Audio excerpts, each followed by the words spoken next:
he's been saying sort of recently does have a sort of shades of kind of Trumpism, doesn't it? It's got kind of national interests only. If something doesn't benefit the UK people, then we're not having it. That's that kind of, America first. It's like isolationism. And I do wonder if he's just decided that, maybe this is the way to galvanize what is left of the Conservative Party around him. I mean, if he wants to be caretaker opposition leader, then I don't know, go for it. Should we move on to Tom Tugendhat? Because he's suggested he's willing to leave the European Convention on Human Rights in his pitch for Tory leadership. The former security minister said that if institutions made it harder for Britain to control its borders, the UK would have to exempt ourselves from them or leave their jurisdiction. He wrote that in an article in The Telegraph. Well, announcing his bid to lead the party, he said this was a common sense Conservative position to take. It is a bit of a change of tune from when he spoke to John Pienaar on Times Radio back in October. There are many treaties around the world. If you want to leave one, please explain to me how you're going to address the gaps that they create. Now, people who've said they want to leave the convention, I can understand the argument. It does raise some pretty big questions, whether that's about the Good Friday Agreement, whether it's about the devolved administrations, whether it's about our relationships with other countries, including in fact the TCA, the Windsor Agreement with the European Union. On all those fronts, you suggest it would be harmful? Well, I'm just suggesting these are really big questions, and don't throw around words unless you can answer the questions. And so what we need to do is make sure, if you're looking at the future in a different way, that's fine. Set out the questions, set out the answers.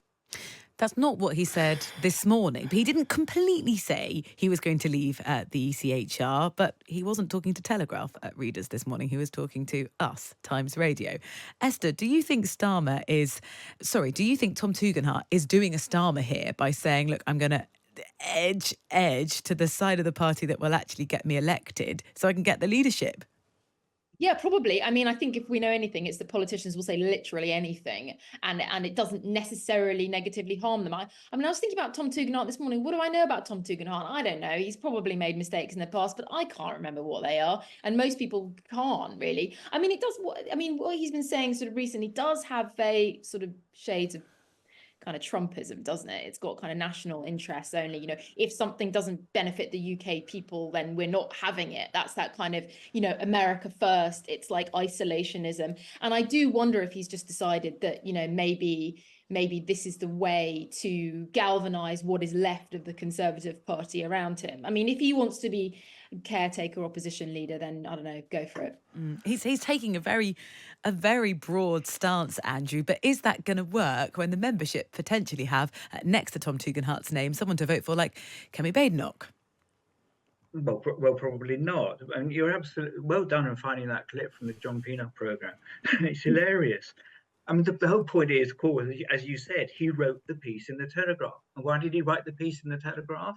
Because the next leader of the Conservative Party will be chosen by Telegraph readers. And until the Conservative Party changes back to a system whereby it elects its leaders by its MPs, if they're the electorate, they're never going to get a sensible leader, because it's been the party in the end, in the country, chooses between the two candidates left standing in the contest, and they always go for the nutter.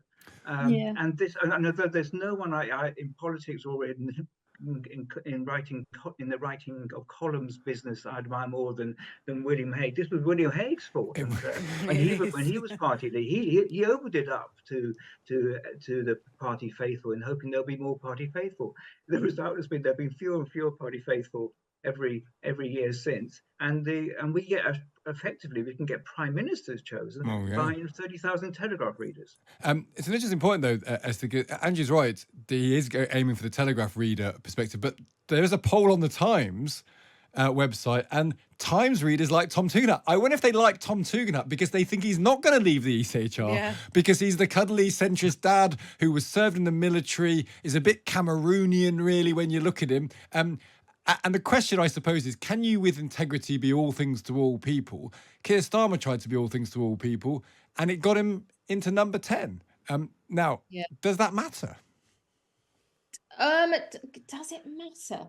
I do struggle to see how politicians matter at all, to be honest. I mean, I quite often think, what are they actually doing, apart from just kind of sort of standing there, sort of saying one thing to one person and one thing to another person. I don't really get it, because it's the civil servants who are kind of making the policies and doing the work, I guess. I mean, does it matter? I mean, no. I mean, I think that whether or not you're a successful politician is broadly down to luck, isn't it? I mean, Keir Starmer's got incredibly lucky recently with a kind of a series of events kind of trickling into place, and just kind of like, you know, all kind of dominoes sort of lined up in front of him.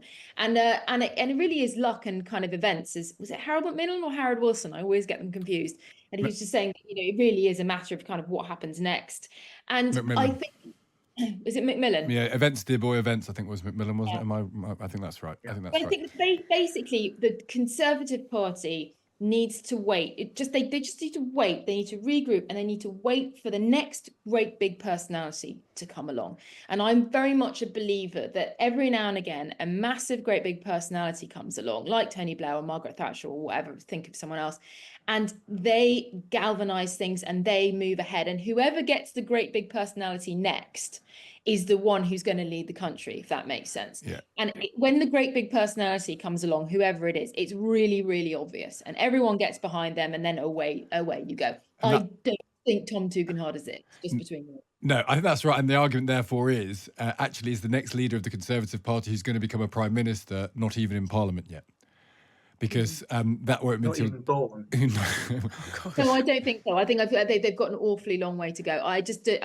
I think they're going to have. They really need to do some housekeeping and sit quietly and regroup, and then wait for the Messiah. Yeah, really interesting. And interesting that Esther doesn't think politicians do anything, because we've had a years of stasis. Because what Ed Miliband was trying to argue for is that we're going to deliver stuff, but maybe you don't believe that because we haven't seen very much delivery necessarily in recent years. Someone here says Tom Tugendhat on the ECHR is the single most pathetic piece of anti-virtue signalling I've ever heard, says Ken. And that's Tom Tugendhat talking to a Times Radio audience and trying to also talk to an audience that's perhaps a little more on the right. Many of you listening might want him to say these things about the ECHR, but it's a very tough gig, this. If you look at Keir Starmer back in 2019, he was a Corbynista. He had 5 pledges, 4 of which went out the window as soon as he got near to power. And did it hurt him that much in the general election campaign? No. Not really. We used to have Labour people on. I used to say, "What about this?" And they went, "Oh, things have changed." Yeah. You know, you can always move positions, can't you, if you're a politician? You can.